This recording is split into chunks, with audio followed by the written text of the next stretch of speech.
C'est avec un plaisir non dissimulé que nous sommes ici devant vous. La tâche était périlleuse, la voilà bouclée. Le gouvernement bruxellois tient son budget 2023.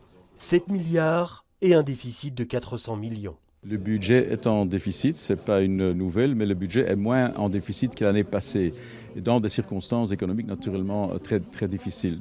La région peut pourtant compter sur 200 millions d'euros de nouvelles recettes, mais doit aussi faire face aux surcoûts liés à l'inflation. Elle a également délié les cordons de la bourse pour venir en aide aux victimes de la crise énergétique. 120 millions d'aides directes pour les entreprises les plus touchées, principalement des PME et des commerces. 28 000 sont concernés. On va regarder leurs factures et on va faire une différence entre leurs factures en 2022 et leurs factures en 2021 et on couvrira une partie de cette différence. C'est-à-dire ? On couvrira 30% de la différence. Soutien aussi aux CPAS qui font face à un afflux de demandes d'aide et prise en charge des surcoûts énergétiques de la STIB. Des transports en commun qui n'augmenteront pas l'année prochaine et où les plus de 65 ans pourront bénéficier d'un abonnement annuel à 12 €. À sa mesure, la région tente donc de limiter l'impact de la crise. Il faut être réaliste aussi, on ne crée pas l'argent comme ça.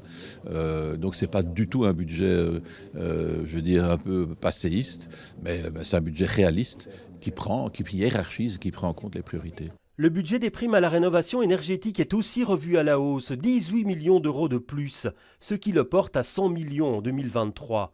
Source de tension, le secteur des titres-services voit aussi finalement sa dotation gonflée de 13 millions d'euros.